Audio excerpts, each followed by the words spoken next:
Good evening, everybody.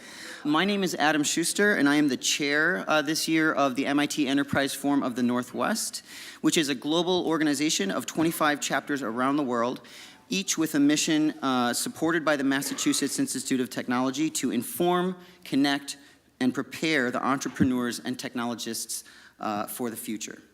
I'm very eager to learn more about tonight's topic because it affects everyone, and the problem's not going away. It squarely fits into our season theme of Press On as well, because it explores the ways that technology can help society overcome the massive hurdles that it faces.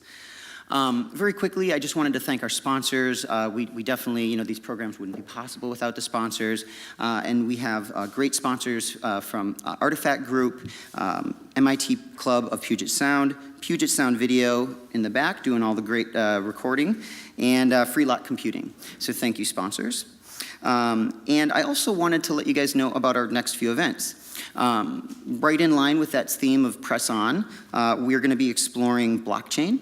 So January 17th, we are going to have an event called Blockchain's Promising Future Well Beyond Cryptocurrency. I'm sure you guys all know about Bitcoin, but we're really looking at what blockchain can do in a variety of other ways, other fields as well.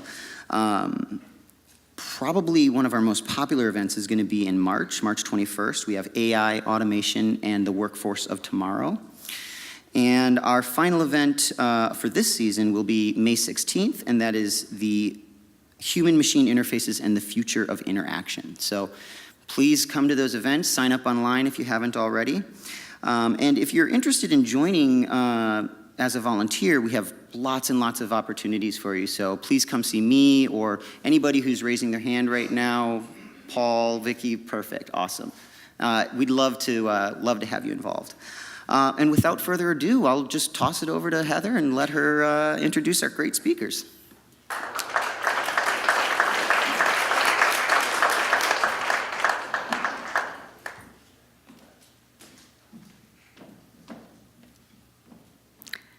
Good evening. We have an exciting topic tonight, solving future problems of population growth. And we have 4 tremendous speakers.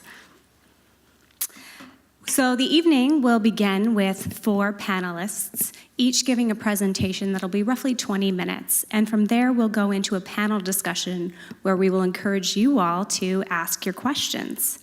So we'll hear from the 4 speakers, and they represent different types of groups. So we have members of a philanthropic organization, the Bill and Melinda Gates Foundation, as well as private corporations and a nonprofit research sector who will be represented tonight. So they each bring their own expertise and their own disciplinary perspectives. So we look forward to hearing from each of them in their own complementary ways. First up, we have Sarah Curran. She's from the University of Washington, and she's a professor of international studies, and she is the director of the Center for Studies in Demography and Ecology. So please give a warm welcome to Sarah.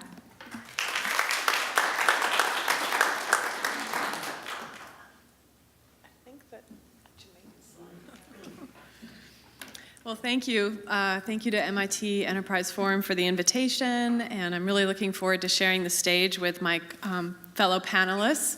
Thank you to Paul for coaching me through this presentation. I'm delighted to be here.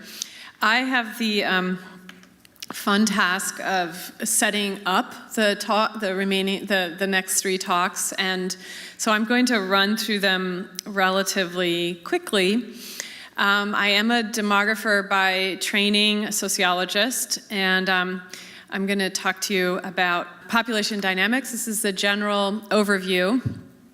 The take-home messages here are we have ongoing downward adjustments, but there is significant variability around the globe. I'm going to walk you through what these look like in terms of fertility, mortality, and migration. Talk a little bit about age structure, demographic dividends and deficits, and perhaps some ways in which we might think about population growth into the future, and anticipating what migration and urbanization looks like. And finally, I'll end with several questions about how demographers think about these population projections in terms of their implications for economic growth, social burden of aging, environmental impacts, and climate vulnerabilities. And that should then set us up for the remaining three panelists. So first of all, what we've got here are the black line here is showing you the actual population trends up to 2017. And then the blue and red and gray lines are the projections. And if you just look at the solid red line, that's basically our probabilistic projection from 2017 through 2100. It's looking like right now our population is at 7.4 billion, and by 2050, with that red line, we're going to be at about 9.7 billion, plus or minus 0.7 billion within that 95% confidence interval. Now, there's significant variability in these trends and these estimations. So in high-income countries, we're talking about right now 1.18 billion and adding another 0.2 billion to the population. In low-income countries, we're talking about 0.6 billion population and adding, doubling that rate by 2050. The place where we're going to gain the most people are those middle-income countries, and their patterns are going to start leveling off at 2050, but still we're adding about 1.5 billion people from these countries. Now, this is a really large number of countries in the world. This is a vast majority of the countries in the world are in this category of middle income, which is a definition provided by the World Bank. So how do we think about these components of population momentum? What's contributing to these trends and these projections? Well, typically we have something called, we have a theory in demography, one of the few theories that we have that has actually worked well and explained a fair amount, which has to do with the demographic transition and how fertility and mortality relate to natural increases in population. And so what I've drawn here, what we have here is how over time in relatively stage one, and these are idealistic characterizations of populations and societies, but in stage one where you have high fertility, high birth rates, high death rates, you have a relatively low increase in the population.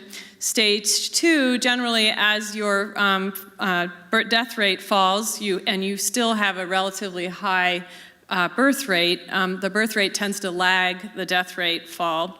You get this population pyramid that you see on the bottom, where you have a lot of people in the younger ages, a lot of children in the a lot of people in the population who are younger.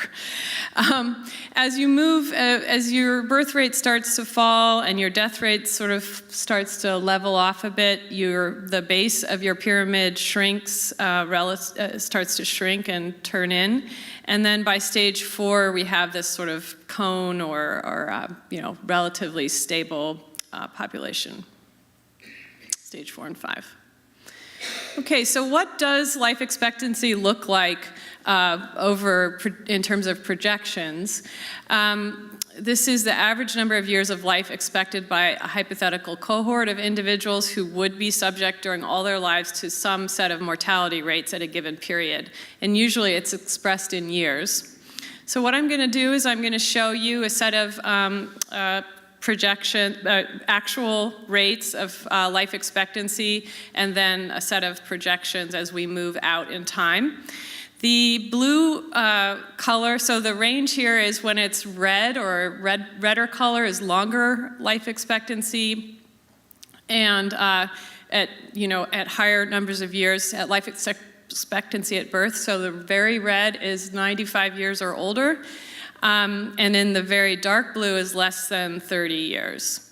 And we'll start the clock at 1970-75 expectancies, and I'll just walk through this quickly.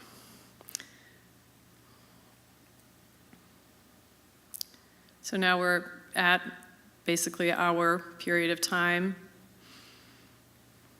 And now we're looking at projections. So this is through till 2050, 55.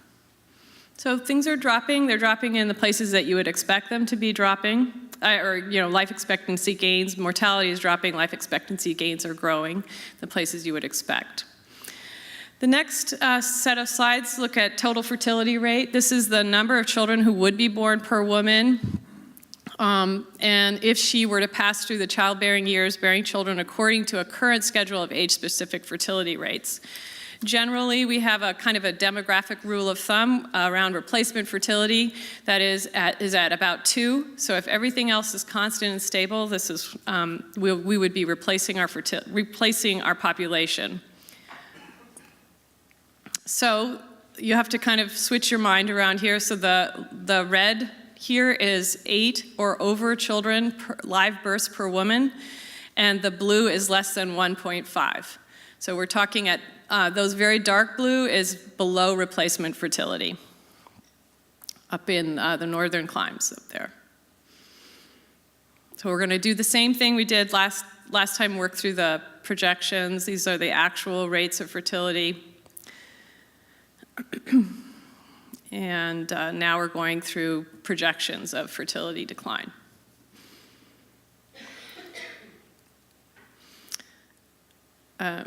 Dropping fairly rapidly. What this is showing us is precisely what these, and the average annual rate of population change for the world is that dark blue line. As we go over time, the rate of population growth, rate of increase of the population is dropping, and it's approaching 0. Of course, the countries in Africa are higher rates of population growth, but overall for the world, and for some parts of the world, they actually have a declining rate of population growth.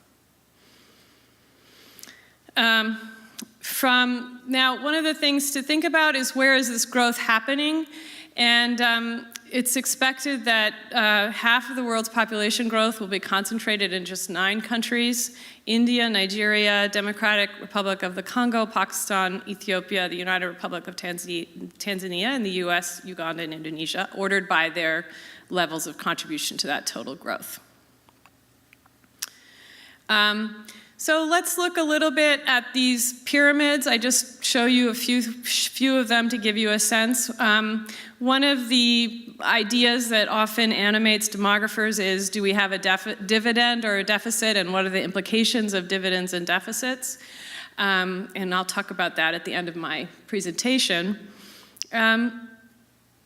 So first of all, this is what the world population pyramid looks like right now. These are all contemporaneous. I'll show some predictions, but this is a current world population pyramid. You can see our base is starting to pull in the way we would see, say, in a stage 2 or a stage 3 in the terms of demographic transition.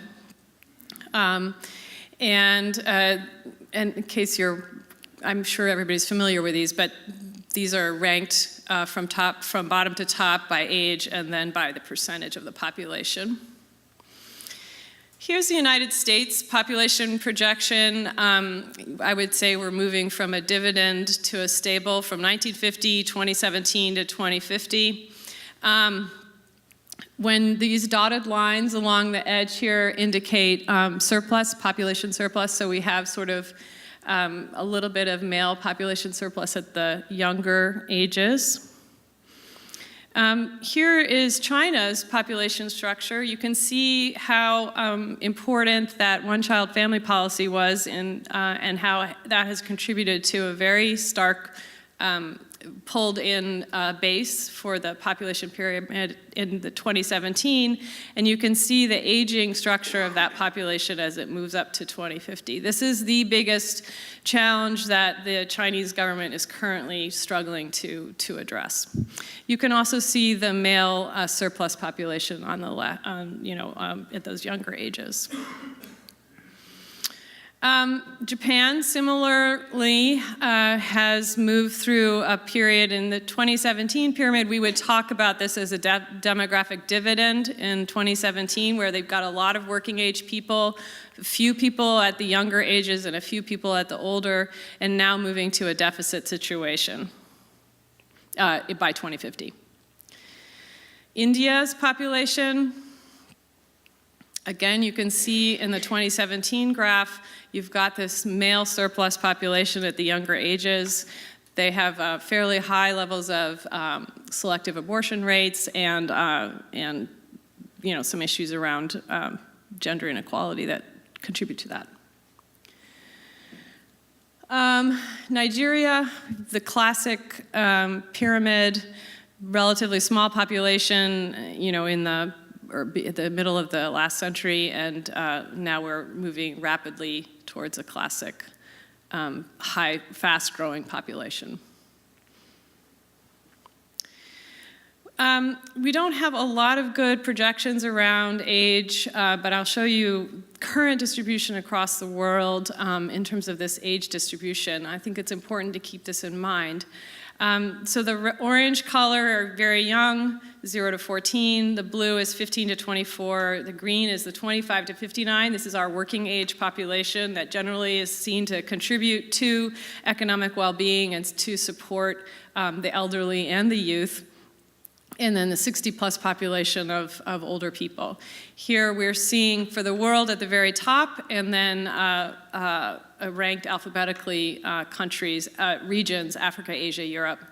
We see the very young high proportion of very young in Africa, and the very, in Asia and Europe, and sort of Asia, particularly in Europe, the relatively high proportion of older people. Okay, so what does migration look like? Here this is also somewhat more difficult to present to you visually, but these are estimates of annual net migration, that is, the inflows and the outflows from particular parts of the world. And you can see that if between 1980 and 1990, we have fairly low levels of, relatively low levels of migration, a real boom between 1990 and 2000. And the blue indicates places that are losing, the negative sign indicates those places that are losing population, and the orange or more reddish are gaining population.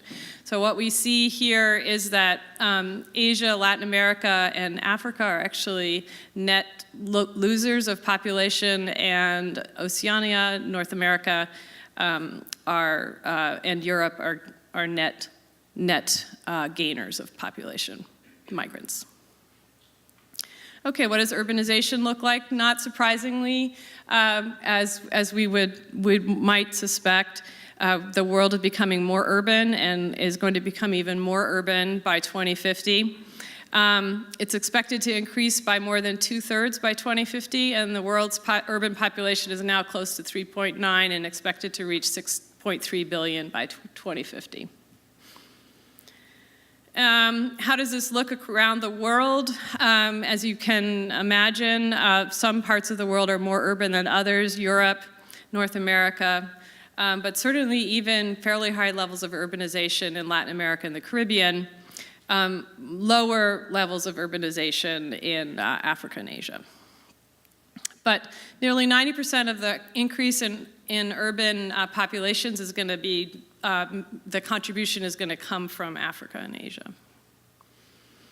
So how do demographers think about the implications of these patterns? I just want to run through a few ideas and questions that I hope will help set up the rest of the panelists. First of all, how do we think about economic growth and economic opportunities? One thing to keep in mind is that in these bar graph charts here are 1960 to 2011 proportion elderly, working age, and children. And then the second bar for each region of the world is 2011 to 2100. And what you can see is that if we slide over to sub-Saharan Africa, they are going to be adding a tremendous number of working age people to the population. About half of the number of new people of working age that will be added to the world's population will come from those people in sub-Saharan Africa. And David Lamb, who's a demographer at the University of Michigan, has suggested that we'll need about 2 million jobs per month to keep up with that population growth from now until 2050. So the debates around this are pretty important. How do we catalyze the potential in sub-Saharan Africa given levels of education and access to technology? How do we generate endogenous growth, endogenous economic growth to realize the needed jobs, and how do we avoid disaffection and discontent when you have so many people who may not get those jobs? Same graph, I'm just going to show you the social burden of aging. It's very much concentrated, for the most part, the gains are going to happen in Asia. Half of the additional population that's going to be added in the world will be elderly, mostly in Asia. Now, one of the things to think about is that generally the elderly have lower environmental impacts, but they also bring with them higher healthcare burdens. Who's going to provide the care for them? Who will pay for it? How will wealth transfers be managed between the elderly and the working age or the young? How do demographers think about implications with regards to environmental impact? There's a very classic equation that's often used in demography called the IPAT equation. That is, the impact on the environment is a function of population size times affluence times technology. This is a neat equation that emerged out of the 1970s and the concern around the population bomb. And it's the Malthusian debate around the population bomb. Again, the debates that have been animating demography have been, well, which factors lower the impact on the environment most? Are we talking about reducing population, or are we talking about changing the nature of the quality of life and affluence and what we mean by affluence? And how do we measure that? The other thing I want to leave us with before I close up here is climate vulnerabilities. So I had just talked about environmental impacts of population and impacts on the environment, but the question is, we are now generating environmental impacts on population. And how soon will climate refugees appear? Who's most vulnerable? What is the demographically related adaptive behavior at the individual or community level? How strong are place-based ties for people? How much effort should we place on adaptive capacities as they affect demographic behavior? So that's all I wanted to say for tonight, and I look forward to the discussion later. And thank you.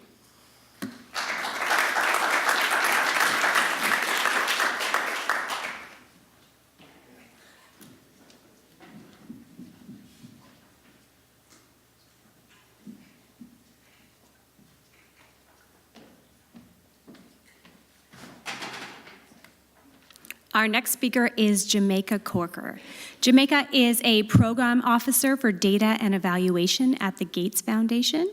She is a demographer as well by training, but my understanding is that at least some of her presentation will be focused on gender.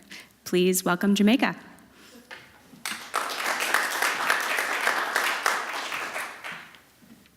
Great, thank you, Heather. Thank you also to the MIT Enterprise Forum for not only hosting this event, but choosing such a relevant topic. As Heather said, I am a demographer by training, like Sarah, so we have a lot in common in terms of the way that we view a lot of these questions related to population dynamics and change. I want to thank Sarah for setting up this presentation, and I think the following presentations, I'm going to now dive into a bit more on the topic of fertility decline and some of the factors that impact and are likely to impact fertility decline in the coming years. I'll be talking mostly about fertility decline and contraception, past and present patterns, and then more broadly implications for future population growth, in part because fertility is very difficult to predict for reasons that I will cover as I go through. So, stealing directly from Sarah's presentation, she explained the demographic transition. I will be looking mostly at the area in green here, so the beginning or the process of fertility declines in birth rates that almost universally has followed from initial declines in death rates. And I'll be picking up from that point to look at what's occurred so far and what's happening currently. So this is just a different demonstration of the maps that Sarah had run through. This is from 1950 to the present. As you can see, fertility, the total fertility rate, and again, as Sarah covered, this is sort of a synthetic measure. It's essentially an estimate of what fertility per woman is likely to ultimately be under current circumstances. So it's not an actual number, but more of an estimate using the knowledge we have at hand.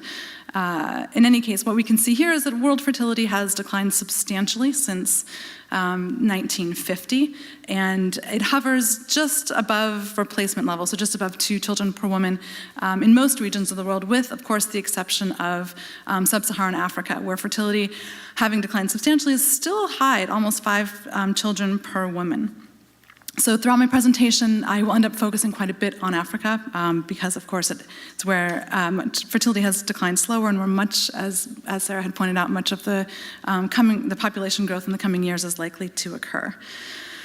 So to talk about fertility decline, I'm going to borrow from one of demography's favorite theorists, Ansley Cole, who set out in the 1950s what he called the 3 preconditions for fertility decline.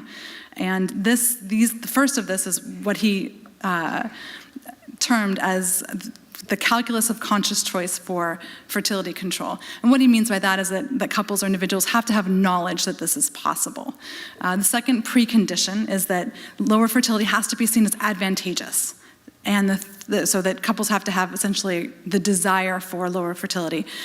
And the third precondition is that fertility regulation and specifically contraception has to be available and accessible, so that couples have to have the ability to control their fertility. And so all 3 of these preconditions have to happen before you'll see fertility decline on a population level. So I'm going to use this as a framework, starting with, of course, the calculus of conscious choice, knowledge.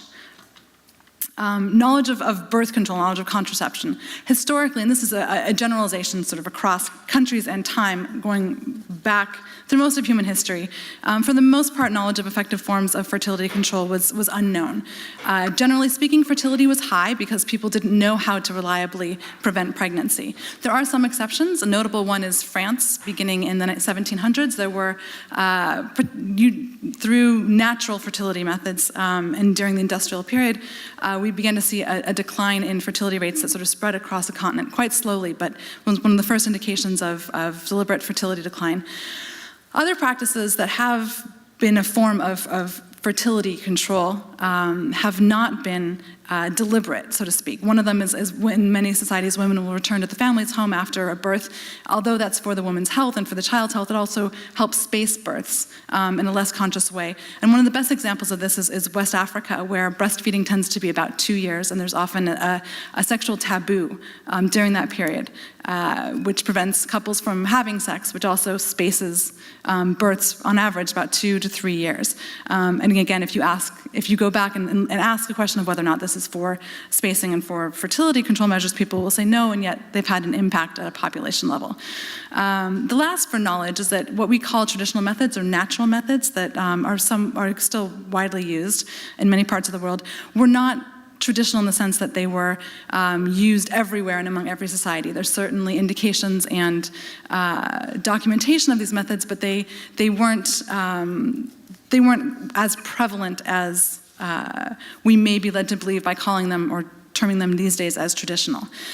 So if knowledge of birth control was so low for so long, why was fertility why was population growth not faster? Again, this goes back to the demographic transition. Population growth has been slow historically because mortality was higher, and this is particularly true for infant and child mortality.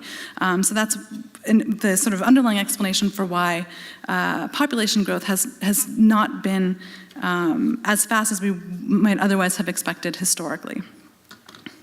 So what's interesting is that today, basic knowledge of birth control and or contraception are almost universal. In most countries, it's if not 100%, very much approaching that number. This chart shows a number of the highest fertility countries in the world, most of them in sub-Saharan Africa. And as you can see, even in Kenya, Uganda, and Yemen, essentially knowledge of at least one modern method of contraception is nearly universal. Having said that, in some of the highest countries, notably highest fertility countries, Mali and Nigeria, while 85% of women do know of at least one contraceptive method, 15% know of none. So we're close, we're almost there, but there are some glaring exceptions, particularly in the highest fertility countries. So if individuals or couples have knowledge of fertility decline, what's the next step? Well, they need to have the desire for lower fertility. It has to be advantageous in Nancy Cole's terms, both economically and socially. Again, historically, looking through the human history, many cultures have been, and some continue to be, very pronatalist, that the larger the family, the greater number of children, the greater the perceived wealth and social status. So what makes that change? Well, if the desire for smaller families is influenced by what individuals can see as economic advantages. In industrialized and more contemporary countries, a big factor for that is the cost of raising children. And this is particularly pertinent for investing in education, which is both costly and in terms of paying for education itself, but also investing in children for a longer period and preventing them from becoming net producers for a household. So generally speaking, as the cost of raising children increases, fertility declines. A big push on that is the opportunity costs for women, both in terms of lost income, but also schooling and other aspects of particularly female participation in the labor force. And we see that both for women who have who work in the official and unofficial sectors pretty much across the board. And then perhaps most importantly is the reliance on children for old age security. In societies where there hasn't been any sort of either financial or government influenced social security, children have traditionally been the only source of support for old age. And as that changes, so does the economic advantage for having large numbers of children. Perhaps as important as is that smaller families are seen as socially advantageous. In order for most couples to see an advantage to smaller families outside of the economic means, there really has to be support from the communities, particularly extended families, and then overall prevailing social norms. Once those begin to change, couples and women can tend to adapt their behavior and their family size to these smaller norms. I'm not going to touch on this in much detail throughout the presentation, but all of this is strongly influenced by levels of overall economic development within countries. The greater the industrialization or economic development, of course, the higher opportunity costs for women and couples, and the greater costs for raising children, and subsequent with that, also the greater perceived advantages of smaller families. So this will vary across countries and across contexts, even though these are general patterns. So across developing countries, and I'm focusing here on high fertility, two of the higher fertility countries, and then one low and one medium, Nepal lower and Zimbabwe medium fertility country. The short story is that fertility desires have been decreasing and continue to decrease pretty much across the globe. They remain high in most of sub-Saharan Africa and many countries, but they've still seen a substantial decrease. At least this data is from the Demographic and Health Surveys, so we're looking at most countries from the 1990s to the present. There are, however, some exceptions, most notably Niger and Nigeria, where we've actually seen either plateaus and recent increases in the desired number of children per woman. These are notable, they are exceptions, but they're notable because of Niger's extremely high fertility and the sheer size of Nigeria and the influence that any increase in fertility will have for the country and for the continent. But the short story is that globally, for the last 50 to 100 years, in almost all countries, we've seen a substantial decrease in fertility desires. And an important aspect of this is female education. As women, again, general rules, but as women become more educated, they also desire a smaller number of children, and they actually they generally end up having a smaller number of children. This chart shows the number of children per woman by education level, not desires, but outcomes, across a pretty representative group of countries. These numbers are from the 1990s, but I've chosen a slightly outdated representation of this chart to point out that it's not simply a recent trend, that a recent differentiation in education that we're seeing, but this has been a long-term pattern across developing countries that has accelerated in some countries and has remained stable in others. But regardless, as women become more educated, they have lower fertility desires, and they're able to implement those desires. So how are they able to implement them? Well, this is Cole's third, the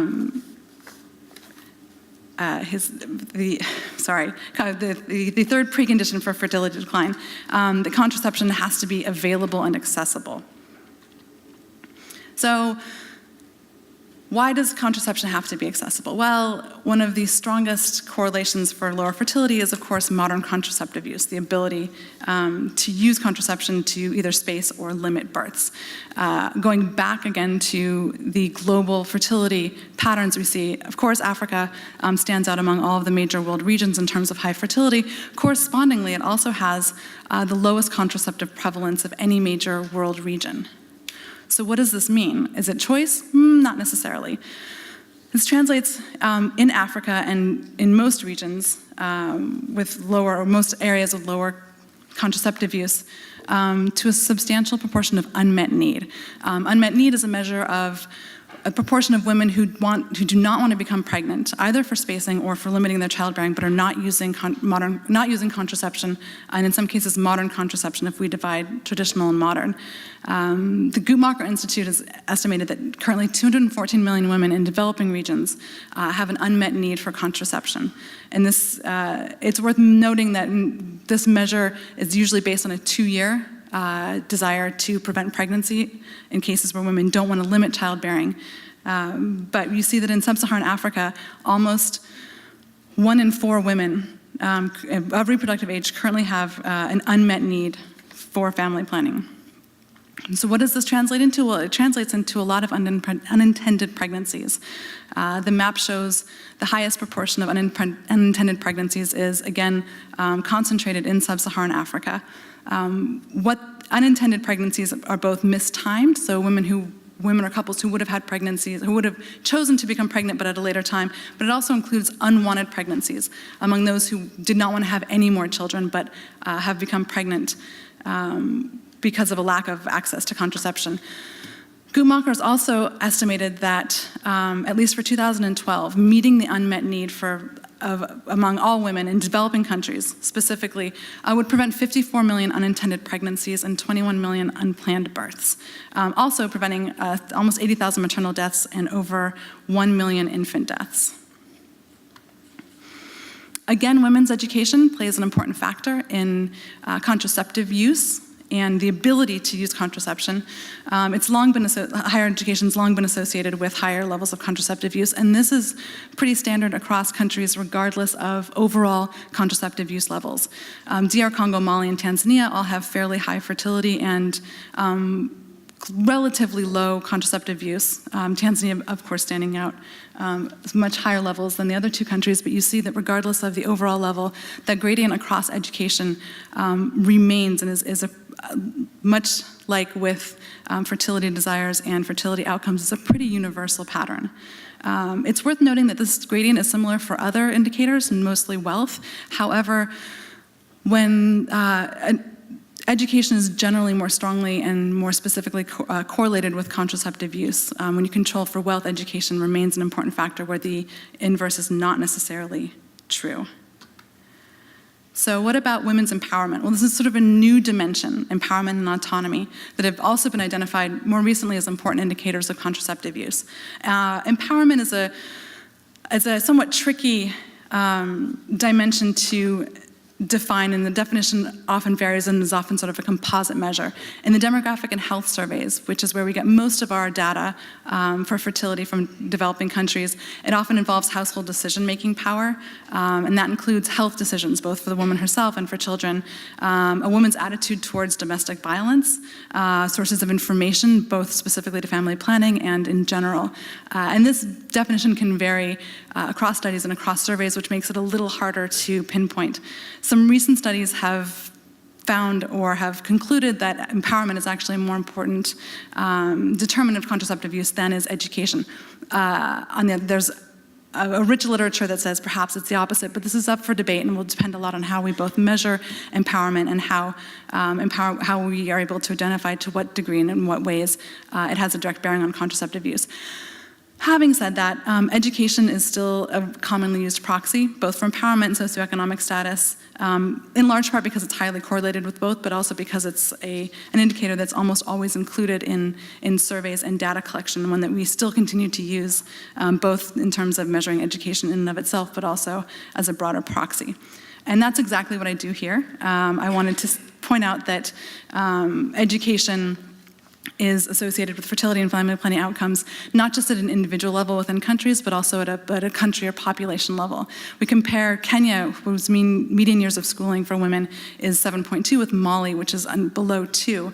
And you'll see sort of country level associations with fertility rate and desired family size. Both are much lower in Kenya than they are in Mali. And perhaps most importantly, we see that modern contraceptive use in Kenya is approaching 50%, where in Mali we see less than 10%. Unmet need, of course, correspondingly much higher in Mali than it is in Kenya. The implication of this is that not only is education and by extension empowerment important for individual women's choices with contraception and family planning and ultimately for lower fertility, but it has an important implication at the country level and for diffusion within societies.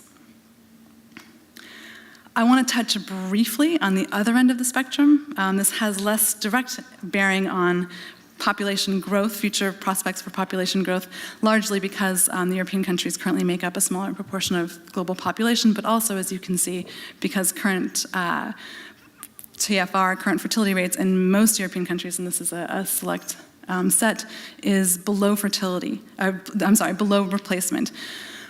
What is interesting about this, and this graph demonstrates both of the sharp decline in fertility across most northern and southern European countries since 1950, but also a rebound. And we see an increase in fertility, again, below replacement, but up from sort of the below replacement levels that have influenced, as Sarah touched on, some of the aging population structures that we're seeing. How this relates to what we're seeing currently in terms of fertility decline in many developing countries is, again, issues of, or aspects of, not so much gender empowerment, but gender equity. The largest increases we've seen have been in the countries that have the most supportive policies for parental leave and for supporting working parents, and those tend to be in Scandinavia.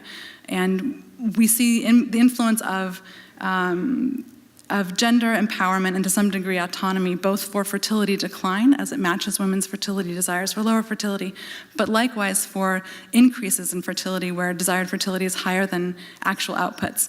The sort of rebound in fertility has been much less pronounced in Germany and Italy, where policies have not caught up with those in Scandinavia in terms of supporting working parents, particularly mothers. So it's not the contraceptive use, obviously, is very high in these countries, and it's not simply a matter of a fertility decline inevitably once it begins and once education and economic development rates improve, but there's also sort of a leveling out, and that return is also impacted to the same degree, as much, if not to some extent more, by gender equality, even at the other end of the spectrum. So what does all of this mean for population growth, future prospects? Well, we're focused again because the concern is population growth to 2050 on the high fertility countries, mostly in sub-Saharan Africa. They're likely to see the continued or accelerated decline, again, if Cole's three preconditions are met. First, if knowledge of fertility control is universal, we're almost there. There's not too many holes in sort of the calculus of conscious choice of family planning and fertility decline that are left. There's more work to be done on desired family sizes decreasing. That's likely to continue with improvements in female education and autonomy. And also, if we continue to see supportive and changing social norms around large family sizes in many of the pronatalist societies.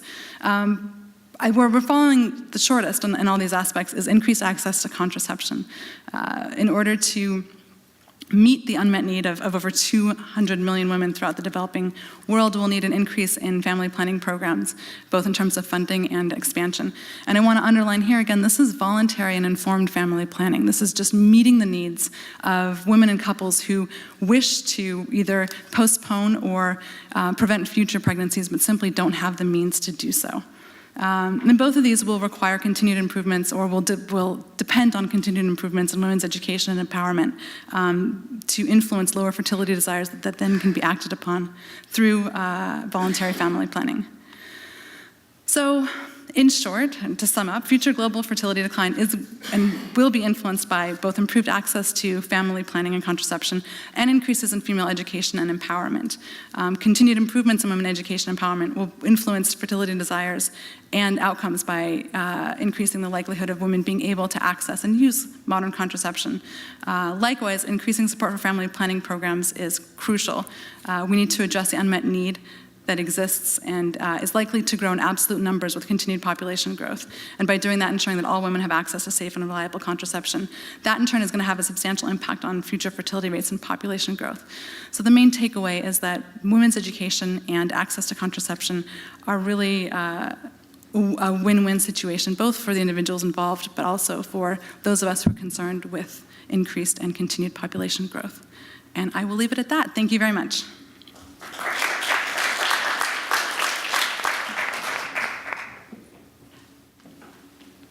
Thank you, Jamaica. Well, we've heard from two demographers. Next up, we'll hear from Tanya Parrish, and she brings a medical background with her. She is the Senior Vice President of Drug Discovery at the Infectious Disease Research Institute here in Seattle. In her work on the day-to-day, she focuses on the discovery and development of novel antibiotics, and her major focus is on tuberculosis. Tanya received her PhD at the National Institute for Medical Research, investigating gene regulation in microbacteria, followed by postdoctoral research at the London School of Hygiene and Tropical Medicine, studying the biology of, Mycobacterium tuberculosis. She is also currently an affiliate professor in the Department of Global Health here at UW. So please welcome Tanya.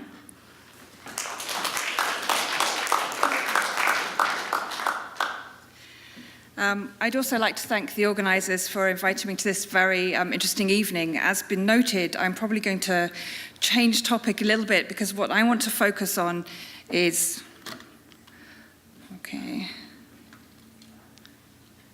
global health challenges in 2050. We've heard about the increase in population, but my challenge today is to tell you how do we think that's going to impact what the health challenges will be, and I'm going to give you a very personal view of that. So what we see, and this is a microbiologist's view of the increase in population, a very simple increase. What we're seeing is a doubling of the population from 1970 to 2016 up to 7.5 billion. And we're seeing a continued increase. We're seeing a continued increase over time, but the question is, how is that going to impact the changes in global health? So one of the things that I think is going to have a major impact is actually the change in the type of our population. So if we look at this graph, we're looking at the difference in the construction of the age of the population. Right now, what we see is that we're about at that inflection point where there will be more people over the age of 65 as compared to people under the age of 5, children. So that will have a major impact on the types of diseases, I think, that we're going to be seeing. And as you can see over time, the population will continue to age globally so that the over 65s will become a more important part of the population. So how is that really going to impact global health, and what are the changes that we think we're going to see? Well, if we look at something that's taken from several years ago, this is a prediction of the changes in the type of disease we'll see between 2008 and 2030. And here we see the difference between the communicable diseases, including infectious disease, and non-communicable diseases. So what you can see here is that there's a very different pattern at present between the high-income countries and the low-income countries. And we're seeing much higher proportion of disease being caused by infectious diseases, non-communicable, as well as maternal and nutritional conditions currently, and a lower proportion of the non-communicable diseases. But what we see is the prediction, or the original prediction going to 2030, is that we'll see a decrease in the proportion of the communicable diseases and an increase in non-communicable diseases. So that makes it seem as if infectious diseases are going to go away and become a less of a problem. But one of the things that we need to take into account is that as the population ages, older people are more susceptible to infectious diseases. And in fact, currently, there's a larger share of infectious disease amongst the older population in low-income countries. And we also see that as some of these chronic diseases are on the increase, there may also be an increase in the rate of susceptibility to infectious diseases. For example, diabetes predisposes or increases the risk of getting tuberculosis. So we can see that it's not quite as simple as this original idea that we're going to be switching fully to non-communicable diseases. So what does that mean in terms of kind of the global situation and how we think about things? Well, we think that infectious diseases will remain a very important problem. If we look at the current figures today, about 15 million people die each year from infectious diseases. One of the issues with infectious disease is that it knows no boundaries. So they spread sometimes very rapidly globally. We're seeing a lot of newly emerging and re-emerging diseases, and those are impacting both developed and developing countries. And then the burden of disease is not just about the health impact, because it has an economic impact as well. So we see illness, loss of life, as well as changes in productivity. So to give you a few examples, in the last 20 years, we've seen at least 16 new infectious diseases and 5 re-emerging infectious diseases. And a number of those have been causing substantial illness for more than 1 billion people. So by 2050, the prediction is that there will still be 13 million people dying every year from infectious disease. So although we'll see the proportion of disease coming down from communicable diseases, the actual overall number is really hardly decreasing at all. And if we think about some of these new diseases or emerging diseases, we think about things like many of the viral infections. There's SARS several years ago. We have MERS, another respiratory virus, diseases like Ebola or Zika, chikungunya, West Nile virus. And you can bet that there are going to be a whole lot more of these viral diseases that are re-emerging. Some of these are new types of disease. For example, Zika has been known for a long time, but the actual association with microcephaly has not been known until very recently. We have other diseases like chikungunya, which are crossing borders. And we still have the impact of the old diseases like TB and malaria. So we can see that there's still going to be, or we think there's still going to be a very big impact of infectious diseases in the future. So the question is, so what else is happening globally that's going to affect infectious disease, or what could have an impact? So a number of things that happen actually really impact on the spread and the prevalence of infectious disease. And these include things like war or conflicts or displacement of people. So what we see is that over time, there have been a number of conflicts that have led to large movements of people. We see a lot of refugees moving around, and that can be associated with increased infectious disease. So for example, unusually in 2013, we saw an outbreak of leishmaniasis in Syrian refugees in the Lebanon. We also see, if you look at the South Sudan refugee camps, you'll see some of the diseases there that are very important are hepatitis E. We also have malaria, cholera, and jaundice. And then this can also be linked to water and sanitation. So the idea of having access to clean water and sanitation is very important. Many people will be aware that there's been long-standing conflict in Yemen, which has led to the fact that more than 19 million people no longer have access to clean water or sanitation, and that has led to a long-standing cholera outbreak. And in fact, more than 800,000 people have been infected with cholera, and there have been more than 2,000 deaths. So relating the two of, access to water as well as conflicts are having a really major effect. I think Sarah mentioned the issue of urbanization. There's going to be an increase in urbanization. This will increase population density, and for many of our infectious diseases, particularly those that are respiratory or spread by water, it's likely that the infection rates and spread will happen much more quickly. And then obviously we have global travel. So global travel is not just about pleasure. We have economic migration, economic refugees, and that's also likely to lead to a lot of spread in infectious disease as well. So we can see there are going to be some very big challenges coming forward. But the one challenge I think that really points or is in my mind right now is antimicrobial resistance. So this is something that's really come to the public's attention fairly recently. And this is a report that just came out in the last couple of months from the World Bank. It's a very bleak statement saying that by 2050, drug-resistant infections could cause global economic damage on a par with the 2008 financial crisis. So not only a major health challenge, but also a major economic challenge too.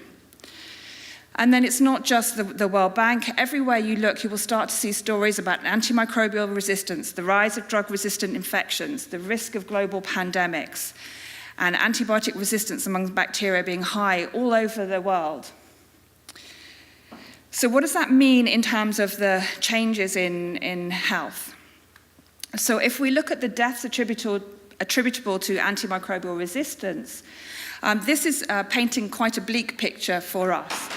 So here we see, this is a report that was commissioned by the UK government back in 2014. Right now, we think that antimicrobial resistance is causing about 700,000 deaths per year. But by 2050, that will be increased to 10 million deaths per year. So that's a pretty major impact of infectious disease. So the question from there is, okay, so where will these deaths occur? So if we look at the global population, and here you can see that the purple and the dark blue are where we have the highest rates, you can see that the majority of those deaths are going to be concentrated in certain places. So in Africa, over 4 million deaths predicted, and in Asia, over almost 5 million. Even in North America, 300,000 deaths from antimicrobial resistant infections. So it's a pretty severe outlook in terms of the actual cost for human life and for global health. But actually it goes much beyond that. So if we look at the economic cost, this goes back again to those World Bank group projections. If the antimicrobial resistance problem is not checked, if we don't change anything now, what's going to happen to the world economy is pretty bleak. The forecasts are that the annual global GDP will fall by 3.8%. Now that's globally. Obviously, if we break that down into different areas, then we can see that in low-income countries, they'd lose more than 5% of their GDP, so pretty substantial cuts over time. What does that mean in terms of poverty? It's pretty striking that the prediction is that an additional 28 million people would fall into extreme poverty as a result of this. Now that's quite striking because right now the world is on track to meet the Sustainable Development Goals of eliminating or reducing extreme poverty to less than 3% by 2030. But antimicrobial resistance will cause us to fail that target. In addition, global exports will shrink by 3.8%. The cost to healthcare could range from anywhere from 300 billion to more than 1 trillion per year. And the other factor that's going to happen is there'll be a decline in global livestock.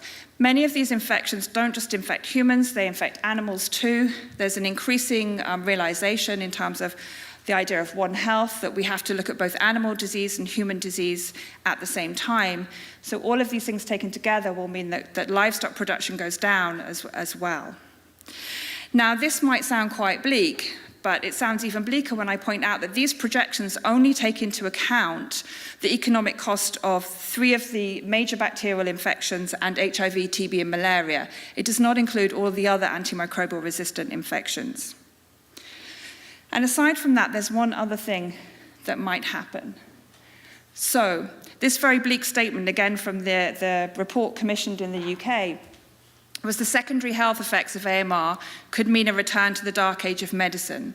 So what does this mean? Well, many people may not be aware that the use or the availability of antibiotics allows us in medicine to do a lot of things we wouldn't be able to do otherwise. Routine surgeries are often supported by the use of antibiotics to prevent surgical infections. Cancer treatments are often immunosuppressive, so people have to go and take antibiotics to prevent or to cure infections. And then also traumatic injury also requires the use of antibiotics. So all of these are at threat if we do not have enough antibiotics to treat. So the question is, what do we have that we can solve this problem with? Do we have the tools right now to stop this in its tracks and to take some of that bleakness away? Are we prepared? Well, at present, the answer, I think, is sounding no. The current clinical pipeline, at least for new drugs, is not sufficient to mitigate the threat of antimicrobial resistance. Now, in terms of fighting AMR, we have different ways of doing it. We can do it with drugs or we can do it with vaccines. But at the moment, if you have an infection, the only way you're going to treat is with drugs. So we really need to start refilling the pipeline. So if we look at the drug pipeline, how does it look? So these are all of the current drugs that are in clinical trials from phase 1, which is the first safety testing, through to phase 3, which is the efficacy testing. Now, if you look at this, the numbers seem quite nice. We've got, up to 15 new drugs being tested. But actually, when we think about the success rate of getting from phase 1 even to phase 3, that's before you even get to a product that's going to the clinic, the success rate is only about 15%. So of these drugs in phase 1 that are being tested, only 2 or 3 will make it through to phase 3. So actually the pipeline for this looks pretty poor. The other thing to take into account is that for many of these, the actual drugs being tested are really just derivatives of current agents out there. So they're not going to be able to fix the resistance problem because the organisms are already resistant to these types of agents. So what is the world doing to fix this problem, and how are we going to address it? I think the good news is that there's been a lot more publicity, a lot more thought given to antimicrobial resistance and how we're going to stop this outcome. And so this looks at the Sustainable Development Goals. This is from WHO, but these were Sustainable Development Goals signed by 193 governments at the UN. Of these, 2 are particularly relevant to AMR. So if we look at Goal 6, this is preventing disease through safe water and sanitation for all. So if we can provide safe water, we can stop the spread of things like cholera. And then the second goal that's really relevant is the responsible consumption and production goal, which also includes the responsible consumption of medicines. So reserving antibiotics for when they're needed and to combat antibiotic resistance and to stop the spread. So I think these are very important goals now that they've been set out very clearly. Now it's time for us to deliver on them. So if we want to deliver on these, what do we need to do? What's it going to take? So again, according to WHO, the estimate of the amount of money it will cost is an increasement over 15 years up to $371 billion. So that's $58 per person per year by 2030. That's how much it's going to cost us to solve this problem. But as you can see, the cost of not solving this problem will be much greater. So I think it's beholden to us all to try to push for some of these increases. So, and then to get a little bit more specific, what does it actually mean to solve this problem with regards to any of these major infections? And as is noted, I work on tuberculosis, so I wanted to give you an example of how we could address this if we could get the extra investment. So TB is a big problem. TB is one of the top 10 killers. It's the biggest killer from infectious disease. It kills more people than HIV or malaria. So the WHO report in 2015 had 1.8 million deaths. In 2017, it's still 1.7 million deaths. That includes 0.4 million deaths among people with HIV, and it's one of the largest killers, responsible for about 40% of the deaths in HIV patients. So it's a pretty major problem, and more than 95% of these cases are actually in low and middle income countries. And of those 1.8 million, 250,000 were children.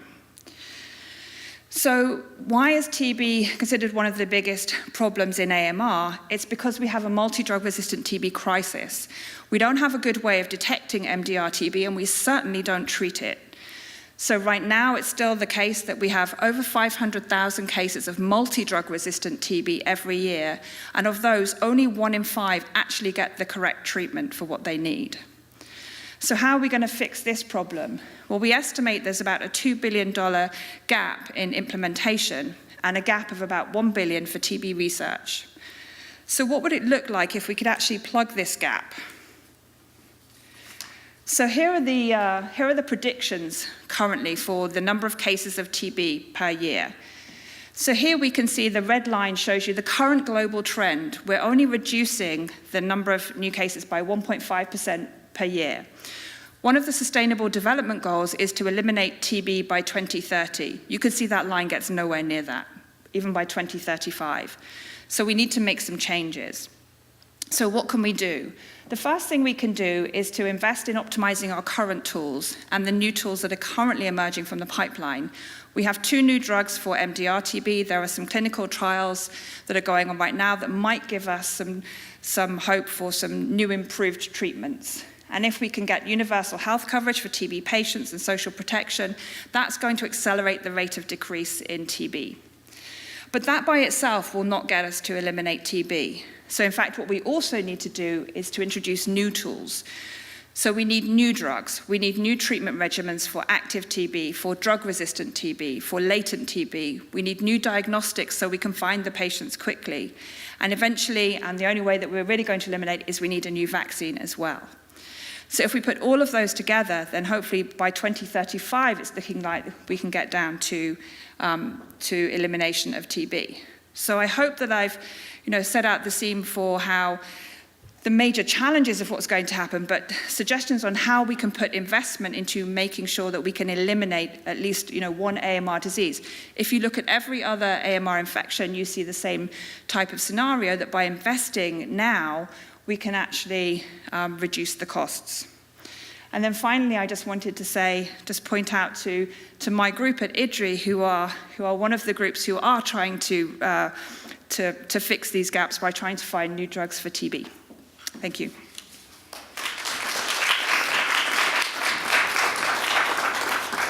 Well, we've heard from 2 demographers, and now we've heard from a global health expert. Next up, we will hear from an agricultural expert as well, who will bring in the variable of climate change. Rusty Rodriguez is the CEO of Symbiogenics. He has expertise in microbiology, genetics, and plant biology, and has researched plant-fungal symbiosis for more than 20 years. His program involves laboratory, field, and greenhouse research encompassing symbiosis, molecular biology, field ecology, soil ecology, genetics, and biochemistry. Symbiogenics and AST bring symbiosis science to the public and work to develop a sustainable future. Please welcome Rusty.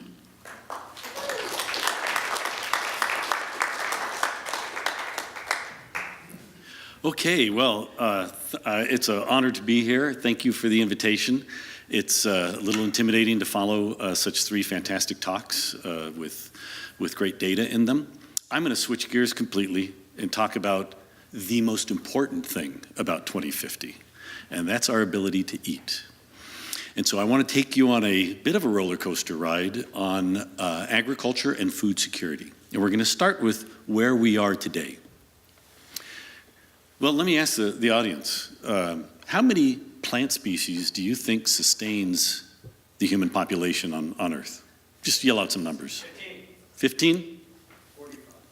Any others? 45. Well, it turns out Humans are sustained by approximately 20 species globally. But what's more remarkable than that is that 60% of humans are supported by just 3 species: wheat, rice, and corn. When I found this out and when I came across this information, the first question that came to my mind was, how in the world did we get to a point where we were comfortable being sustained by just 3 species? Well, to know that, we have to go back in time a little bit, and we have to talk about how we got here. So we're going to go back a few thousand years. Between 10 and 20,000 years ago, humans transitioned from a hunter-gatherer lifestyle to an agricultural lifestyle, an agrarian lifestyle. And one of the things that propelled it was the invention of the plow. About 8,000 years ago, the plow was invented. It was a wooden plow, and it changed a little bit through history. The Stone Age put some flint tip on it. The Iron Age put some iron on it. It eventually became iron, and it is still used. Now, that's longevity of a tool. But it allowed people to either use animals or humans to drag this thing through the soil, to till the land, and make it possible to plant seeds with much greater success than they had been doing. Well, the plow didn't really change until the Industrial Revolution. So this 7,000-year plus tool didn't become steel until steel could be made. When it was made into steel, then it became a self-cleaning device. But more remarkable was that at the same time, tractors and combines were generated, right? So the first time in 8,000 years or 7,000 years, plows could be dragged through the soil by something other than blood, sweat, and tears by either an animal or a human, right? And then there were other developments also in the 1800s during the Industrial Revolution and the 1900s. Plant breeding has had a huge impact on agriculture, drip irrigation, chemical pesticides, many engineering improvements as well. And what it resulted in was the development of some very sophisticated equipment that basically made agriculture efficient. It made it efficient, it made it easier, and it made it dependable. And what happened in addition to that, and the most important thing, was that there was a tremendous increase in food production. So this graph here is for corn. It shows what happened over the last 100 years with regard to yields. You can almost stick any crop up there and see the same trend line.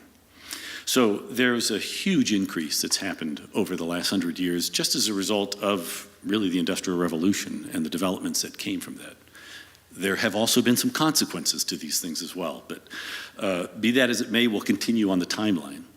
So in the 1950s, that began really the beginning of the digital age. Now, the ensuing 60 years from that time brought with it the development of many technologies, all of which have either been incorporated into agriculture or are in the process of being incorporated into agriculture. And so currently, there's a tremendous amount of farming that's actually done from space, right? A farmer can sit in the cab of his tractor now and can control 3 to 4 remote vehicles that are autonomous just through GPS technology. Imaging technology allows farmers to be able to see their fields in ways they never could before. They can see stress on their crops. They know when they need to add fertilizers to parts of the field or when they're water stressed or there's disease outbreaks. There are so many satellites going up probably monthly now, that in 2018, it is slated that the agricultural regions of the world will be imaged weekly, and databases will be available for farmers then to not necessarily do real-time assessments. That'll probably be a year or two beyond that, but get a good enough idea so they can send their drones up to do real-time assessments in a selective way across their land. The other things that are going on at this time is that there's a tremendous push to eliminate humans from agriculture. So there are companies developing autonomous tractors, automated weeders, robotic pickers as well for everything from blueberries to lettuce. My favorite picture down here on the lower right, these poor guys out there who make a living picking lettuce are watching the development of their replacements, these robots that are lettuce pickers. Of course, there will be a human cost to this, But the end point is that agriculture in 2050 is going to look something like this in one version or another. There's either going to be a farmer or robots, that's yet to be determined, that will be sitting at a computer somewhere and managing a tremendous fleet of automated or autonomous vehicles that, with wireless connectivity between them, all through GPS and imagery. Now, there's no question that this will increase the efficiency of agriculture. It will make it easier to do agriculture. It'll probably make it somewhat dependable as well, more dependable. It should reduce the environmental cost of agriculture as well. They'll be much more selective about where they apply fertilizers and pesticides this way, and it's already moving in that direction. Well, if the population is going to be 9 billion, it's estimated we need to increase our agricultural productivity 70% to meet the need of those people. And of course, the big question is, will agriculture, as it's projected here in 2050, meet the demand? Right? Well, some of this technology will address some of the current and looming issues that we face in agriculture. Some of them won't. And I've listed some of the complications for sustainable food security here. I'm focusing primarily on the lower three, although the upper ones are just as important. You can read through those. But the majority of farming on this planet is dry land farming, right, which is dependent on rainfall. Rainfall is becoming unpredictable and undependable. So fresh water is becoming and will become the commodity for this century. The other thing is that there's an enormous disparity in how technology gets to farms. There are more than 570 million farms in the world. 84% of those are less than 5 acres, 5 acres. 75% are less than 2 acres. What that means is that the vast majority of farms and farmers out there are small landholders. The vast majority of those are poor. Only 1% are large farms. The thing that bothers me most at this point is that currently we produce more food than we can eat. But there are so many starving people out there. And it's partially because the model that we're working with is for regional development of food and global distribution. And that works for vegetables and for high-end crops, but it doesn't sustain food security in poor populations. It's not reaching them. So if we double the food that we produce and that problem is not dealt with, well, guess what? There'll still be starving people. But by far the biggest issue we deal with and will deal with is the tri-alliance, if you will, of climate change, of conflict, and of poverty. Now, from the inception of civilization, there has been a spread of wealth. Never as great as it is today between poor and rich. And there have always been poor people, and there probably always will be poor people. Poverty and climate together result in conflict. There are other reasons for conflict as well, but they create just the perfect storm for food insecurity, political instability, social degradation, and mass migration. And we are seeing the first climate mass migration today. That's what Syria is all about. 3 or 4 years of hot, dry growing seasons, and they could not sustain their agricultural community. What are you going to do? You're going to leave. You either leave because you don't have enough food to eat, or the economy's so bad and you have no employment. Well, so this is a very dark picture of the future, but now let's turn it rosy. So my colleagues and I at Adaptive Symbiotic Technologies have developed technology to mitigate impacts of climate change on agricultural production. We feel we can use this technology to not only mitigate those impacts, but to break the chain of poverty in countries and use it as a very unique empowerment tool for females and for farmers around the world. Well, the way that we came about this, now we can address climate mitigation and we can address poverty. Those two should wash over into conflicts. There are other ways of dealing with that as well. But I want to take you through the development of the technology. This came about by research that colleagues and I were involved with back in the early 2000s, where we were studying how plants adapt to stress So the traditional view is that plants act as individuals. They evolve through a normal Darwinian process, slowly over time, modifying their genomes, and they can adapt to a stress. In this case, we started in geothermal soils in Yellowstone Park. Well, it turns out that there are plants in those thermal soils that can tolerate root zone temperatures of 65 C during the summers. That's hot enough to cook a turkey, by the way. And when we went to look at these plants, we found that they were all colonized by a fungus that lived inside them, known as a fungal endophyte, endo for in, phyte for plant, and they're microscopic fungi that live in there. Well, we could separate and grow them free of each other. And when we did that, neither the fungus nor the plant could grow above 38 C. We could reintroduce the fungus into the plant, and then the plant could regain its ability to grow at 65 or 70 C. More importantly, we could move this fungus into genetically divergent plants. In this case, we're looking at watermelon plants that have that fungus inside of them.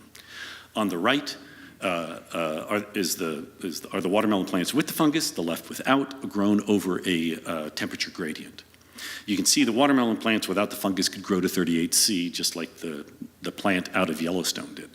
When we introduce the fungus, the plants can tolerate much higher temperatures.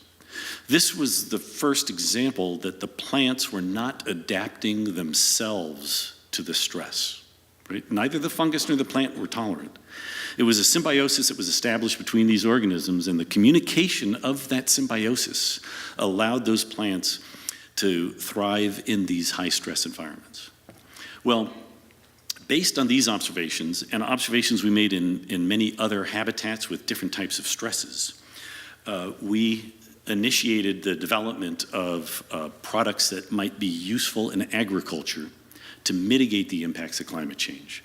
The product line is called BioEnsure. It's a seed treatment, so it gets sprayed onto seeds with existing seed treatment equipment. So the farmer just needs to put it in the ground like they normally do and grow them normally. Our focus has been on temperature, drought, salt, and nutrition, which is not up here. So let me show you what this does out there.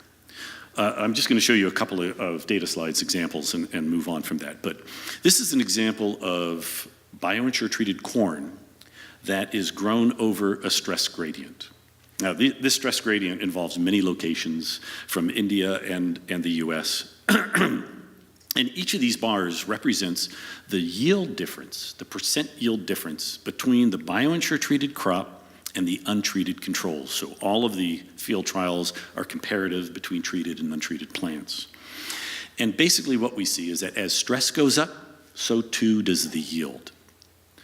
So that was a huge motivation for us to target parts of the world which are hot and dry. But before I get to that, I want to show you what happens when the stress is not there. When we take the stress away, first of all, let's go back here for a second.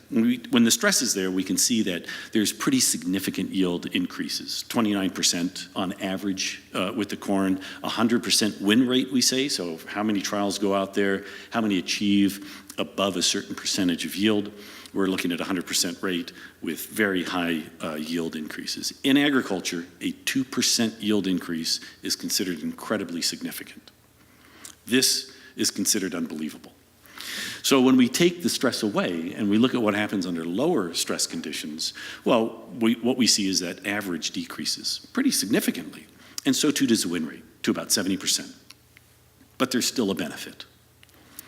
And so the combination of these trials that we've done thousands of trials now on 20 different crop species around the world, gave us the opportunity to woo USAID out of some money as a grant they gave us to accelerate the production of BioEnsure and deliver it to small landholders in other countries, right, in emerging and developing countries.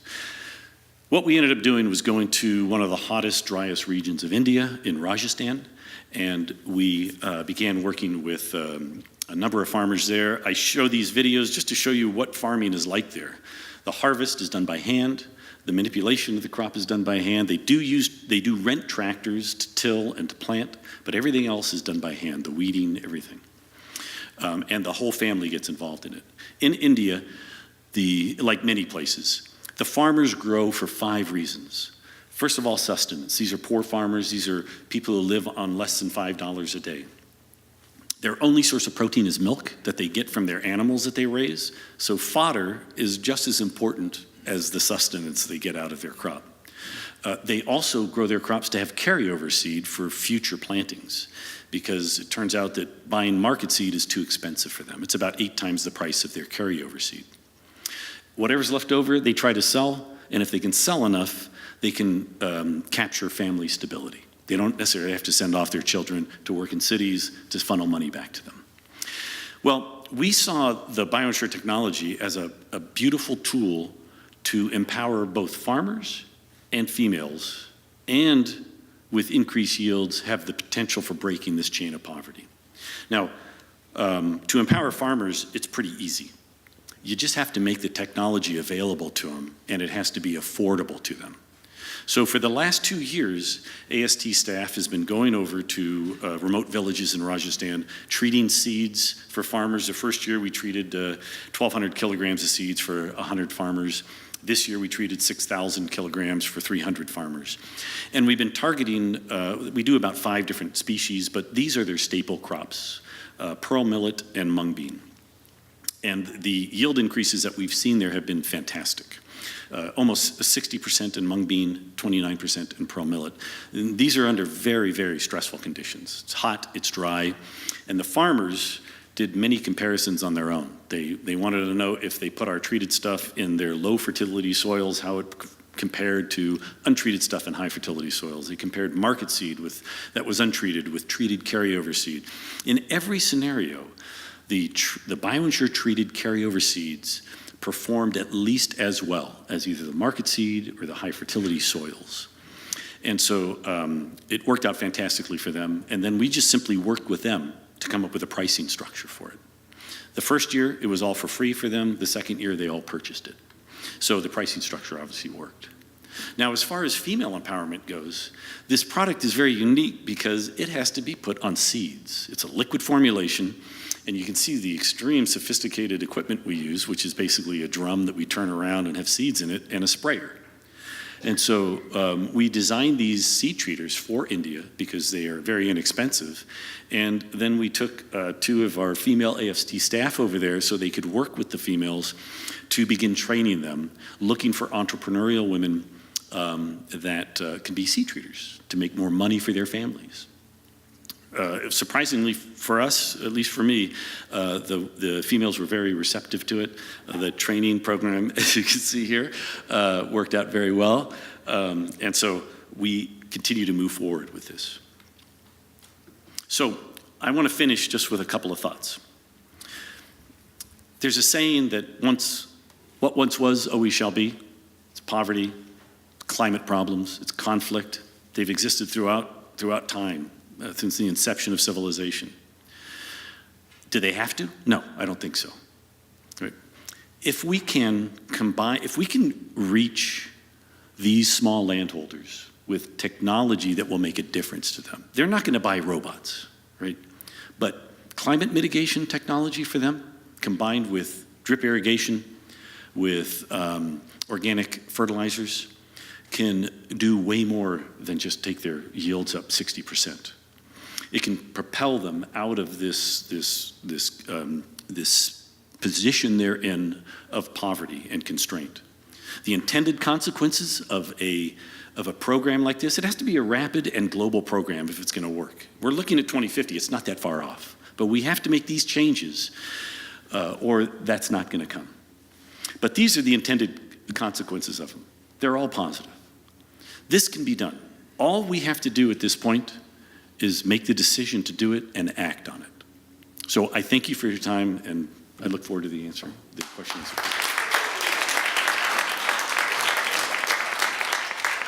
And the most important slide.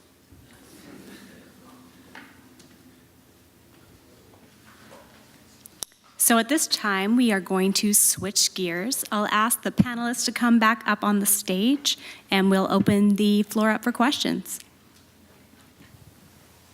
Thank everyone for giving us really I think, a harrowing view of what's going on and where we're heading, and also some tools that are available to maybe deflect the trajectory we're on. I wanted to just comment at the very end on Rusty's talk about the entrepreneurial seed treaters. I thought that was such an exciting image, because when I look at sustainable agriculture and I look also at how do you change sort of the poverty equation, finding ways to create value-added tools and resources locally, particularly for farmers, so that they have incomes not just from farming, but the community can form with the enterprises that supports them with resources. I think that's a really fundamental thing we need. And it doesn't only apply in smallholder farmers. I see the same issues of the urban-rural split in the United States, where the rural part of our country is kind of getting hollowed out. And I think there's something here about finding ways of having more what you might call appropriate technology to create value-added goods and technologies. It's kind of a comment rather than a question, but I think it triggers a lot of people's responses. I couldn't agree more with you. The devastation that's going on in this country in the agricultural communities is pretty extreme. And there are ghost towns forming every year in places.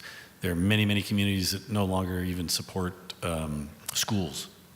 And so they're just, they're vaporizing because there's no economy there. So I think it's a great point. Question for Jamaica Corker. Very interesting talk you gave, but you didn't say specifically what the Gates Foundation is actually doing, or I didn't catch it. So I'm wondering, can you say something about, is the Gates Foundation providing contraceptives in Africa and able to make up for the fact that the U.S. government is backing off on supporting family planning?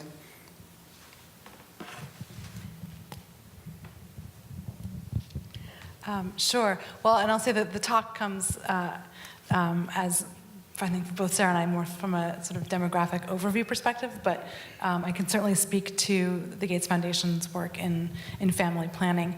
The short answer is in terms of assisting with global efforts to provide greater contraceptive access, particularly in sub-Saharan Africa, but in 69 focus countries around the world, the answer is yes. We do a lot of work mostly through its philanthropic, so supporting partners who are doing both new and innovative research and piloting, and also supporting a number of initiatives and supporting local governments and working with other international players to work on the many facets involved in increasing family planning access. To the degree that that changes based on current U.S. policy, we are continuing along the track of with the goals that we've had prior to any current political changes, and there's no direct response, so to speak. But the idea is that the impact of the current programming that we're doing will increasingly be carried out by local governments and be less reliant on both donor and then bilateral funding as well. Thank you, Jamaica. Do we have other questions? Yeah, I just wanted to ask a question.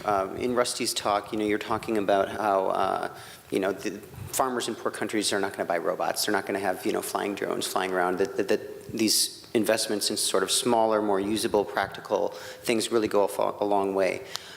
In the U.S. and more developed countries, and I know that they are already investing in some of these types of technologies, but I mean, I hear all the time, and I don't know a lot about it, but I hear that farmers are just squeezed. The profit margins are very tough, and these are really large capital investments. I know that it might reduce labor costs over time, but do you see that as being an impediment? Do you feel like the people in more developed countries can make the investments that they need to, or is it you're saying 1% are like the very large farms? Is it only the large farms that can make those types of investments, or up and down the spectrum? Yeah, it's a good point.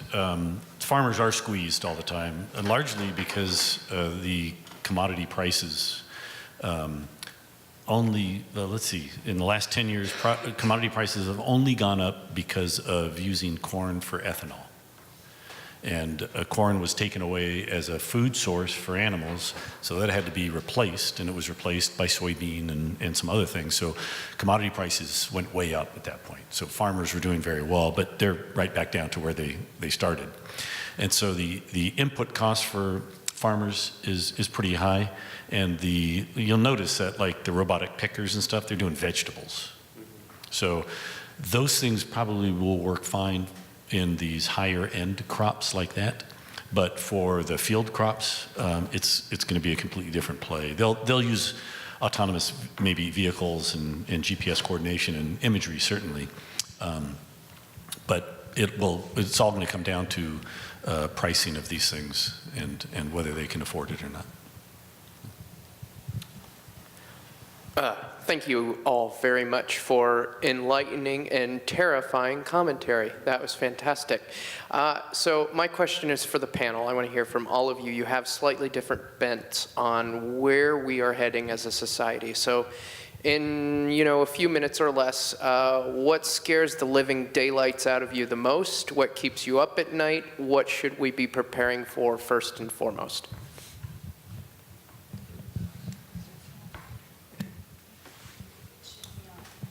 Maybe I should start. I think I already told you what keeps me awake at night. So I think antimicrobial resistance has become, it's a hot topic right now. I think those of us who are microbiologists have felt for a long time that the antibiotic or the drug pipeline has been very poor. Most large pharma have got out of that space because it hasn't been seen as being very commercially rewarding compared to other diseases. I think if we don't do something now, the outlook is terrible. But I think that I'm actually encouraged as a society and as a global community that we have been able to raise the profile. We have been able to get the message across that, antibiotics are much more valuable than we ever thought they were, that we need to preserve the ones that we have, and we need to try and make that investment into new ones. So in some ways, I'm optimistic that we're starting to make the change that is needed, and hopefully that will eventually translate into the investment that's required to get things into the pipeline. But it still keeps me awake at night.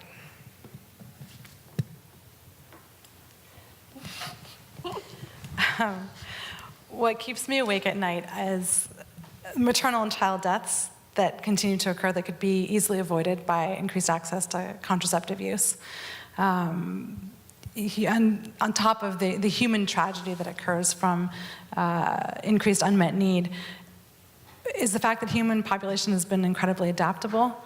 We are looking at rapid and substantial population projections between now and 2050, but on the whole, we as a species have often adapted, including our fertility, to the circumstances at hand. And so it keeps me up at night to think that we have the option of assisting women and children around the world, and at the same time of helping to mitigate some of the rapid population growth, but we may not take it for a host of different reasons.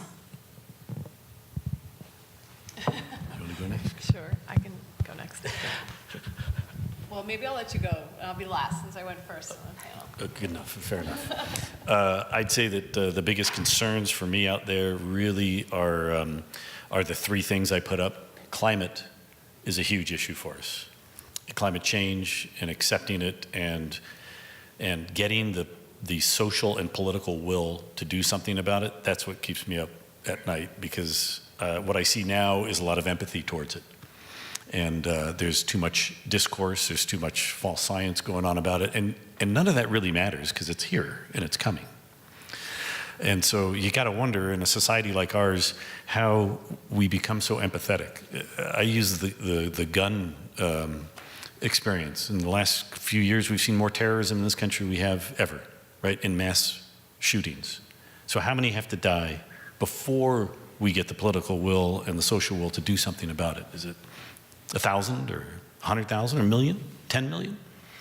We're taking the same approach with climate change now.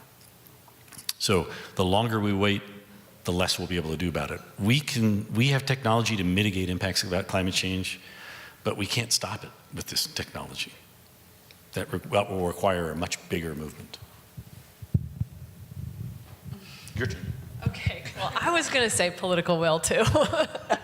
But let me just, I think that the thing that does keep me up at night is there are a tremendous number of human tragedies around the world that with just a little bit of political will could be solved. And I don't mean that we come in and solve it, but that we could create the institutions and the capacities and empower the people there to come up with unique and creative solutions. And just like we're dependent on 3 species to support 60% of sustain us, in fact, you know, before the contemporary times, a lot of species supported human survival, and we've actually, despite all of our knowledge and information and capacity, have diminished the number of creative solutions, whether they happen to be governing social institutions, as well as actual technological solutions. And I think that I wish that the paradox of having so much information at our fingertips and having so few sort of solutions at hand just strikes me as terribly ironic and unfortunate.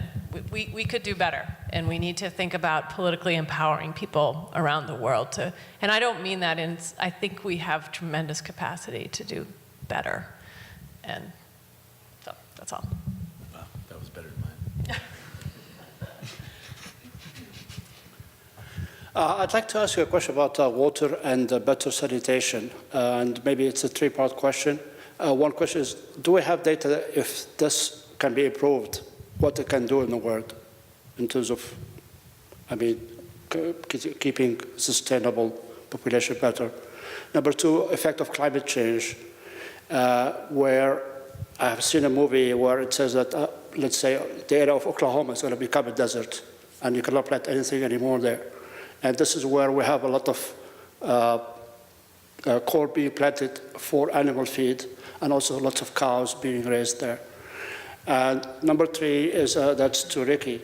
Does your treatment help with water that is more saline, because salinity is going up? And where will you be able to help areas where it's very hot, but the water is very salty? It's undrinkable to WHO standards. Okay, you have to forgive me because it echoes in here a little bit. So if I understand what you're asking about water availability, predictability, what is slated to happen in various places, and can we use this technology for salt or salinity issues? For higher salinity. Yeah.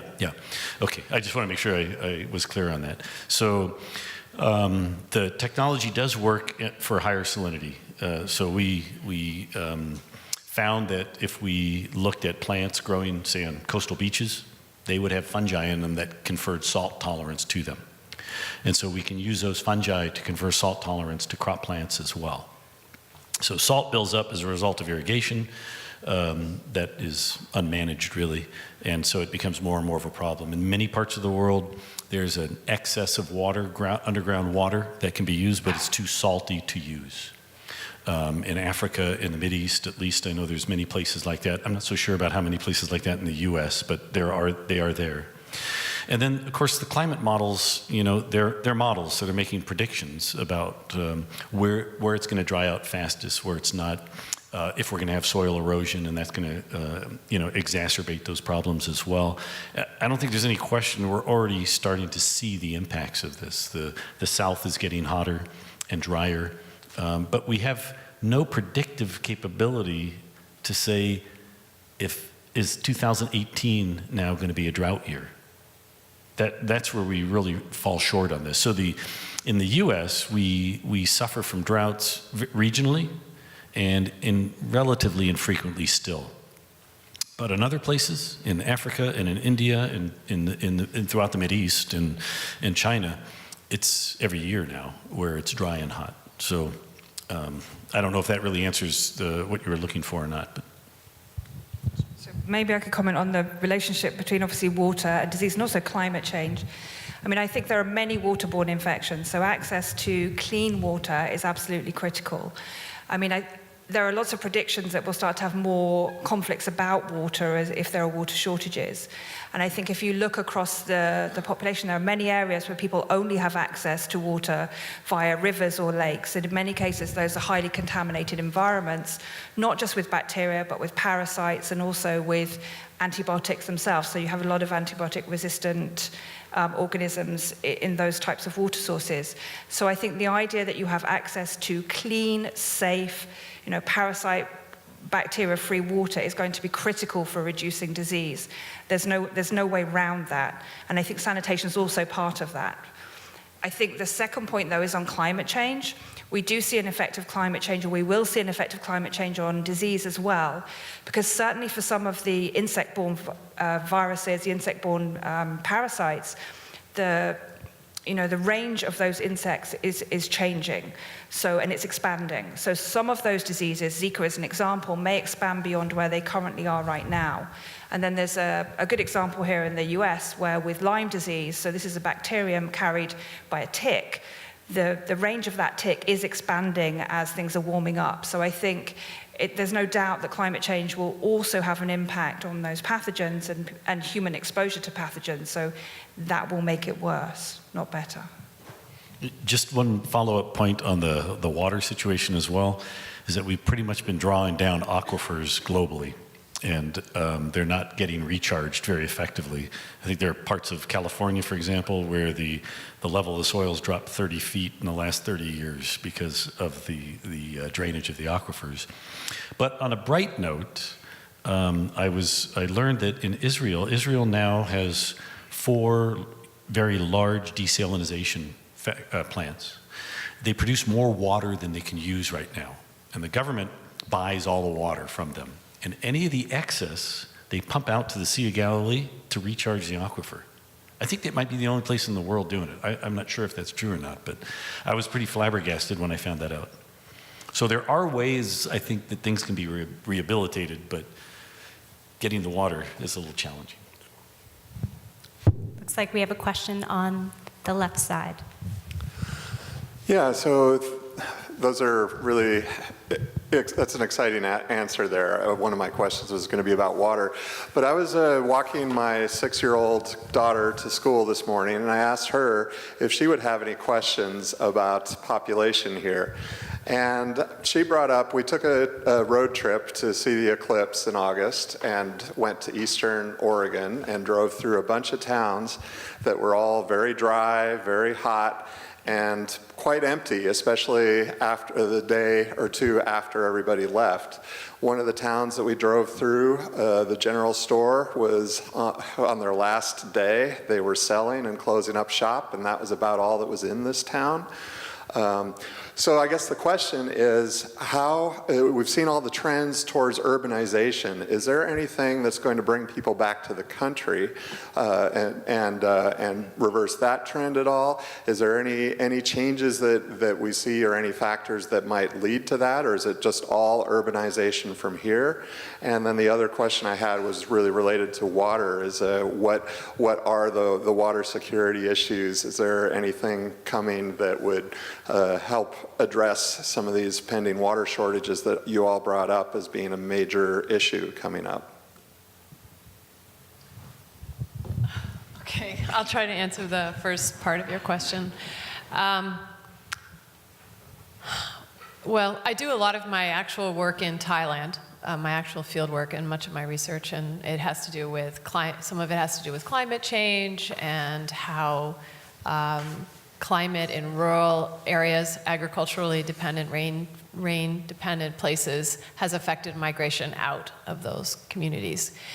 And initially this is a little bit of a long answer, but when I first started doing work there was this sort of a sad narrative around very young working age people leaving, elderly people left in villages were dying, and shrinking, and in fact, as I've been going back there for now 25 years to this one part of Thailand,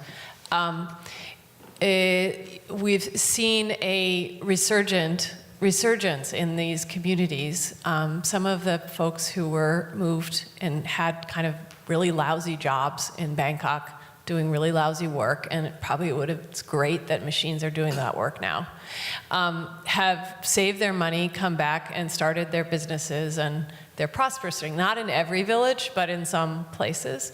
And they found life in urban slum Bangkok pretty miserable, and great to be able to come back. And there's enough amenities now and enough ways in which they can have a quality of life that is worthwhile, that they enjoy, and they want to raise their kids in the country. So I think it's hard sometimes for us to look. My point is that if I had said in 1995 when I was doing that work and everybody was sad and I looked at that place, I would say, oh, this is going to be terrible. And now I'm looking at it and I wouldn't mind spending a sabbatical there, and I would have access to Wi-Fi, and it's an amazing place to go hang out for a while. I guess part of that has to do with the way the population has aged and changed. Part of it has to do with the way economic growth has happened in Thailand. Part of it has to do with the infrastructure. So out there now they have internet access and they have Wi-Fi. In some of our rural areas, internet is not something that's available. There was no concerted effort by there's concerted effort by the Thai government to make life better in rural areas. I guess that's a long vignette to tell you that I think that we have to be careful, as a social scientist, you want to be careful about taking a cross-sectional snapshot and drawing conclusions about what's going to happen in the future.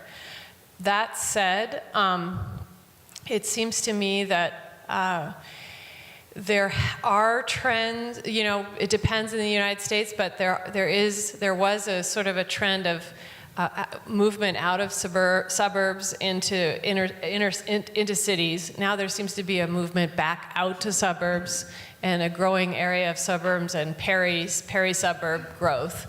So a little bit of shifting transition of population out of some places from urban back to a sort of more rural, but close, also with some accessibility to urban areas. Does it make sense to have people staying in towns that we can't, I wouldn't want to be presumptuous about trying to keep people there. But I also just would like to acknowledge that there's a lot of opportunities and dynamism, and it's about putting in place institutional infrastructures that create opportunities for people. I agree. I mean, we see a similar scenario in the rural villages of India that we've been working in. There's just a continual drive for the people who have to leave to make money somewhere else to come back there. And if they can sustain their agricultural production, then that will happen more, fewer will leave. But having said that, these are communities where all the water has to come in. They bring in tankers of water, and they fill the traditional wells, and people draw their water out of that, or they have wells in their homes. So that's kind of how that plays out. I think that as far as water security goes, we're going to see a tremendous increase in desalinization from ocean waters. I'm not sure if that's going to have we don't know about the unintended consequences of that, depending on how big it gets. But probably what would be more impactful is to have technology that can clean up some of the elements that are contaminating waters in a much more cost-effective manner. So in India, many of these villages have available water, but the fluoride levels are so high that it it distorts their bones as they develop, and you can see it in some of the people there who were drinking the water before they figured this all out. So there's a huge need in that area. I'm sure that some good chemist or physical chemist can make some inroads there, but that's where I see really advancing in water security. Do we want to take the next question? Yeah, so this is a question more directed towards the demographers in the audience, on the speakers, especially when there's two of you, right? What's the plural of that? So I love the presentations you guys present in terms of all the data of where population is growing, shrinking, how these trends are moving. And then I think we could say that we've heard two discrete examples, one of which is a pressure of, of health that we should be aware of, and then another one on how to support a growing population. So within the larger global context and within these long models, which obviously have a lot of uncertainties, unknowns, where do you think are the levers of uncertainty that will drastically change your models, either to go up or to go down? And I was wondering then if the specific people in those could comment on kind of your work of how that then ties into these larger global trends.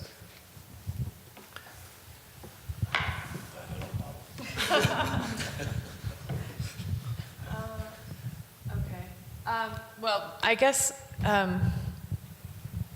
I think my area of expertise is migration, for the most part, and I think my area and Jamaica's area, which is fertility and unmet need and contraception, those are the two those are the biggest levers that really could make a difference, and both positive and negative. But the fact that we're going to need to create 2 million jobs per month in Africa to meet the growing need of people moving into working age, that's going to be a huge driver for subsequent migration.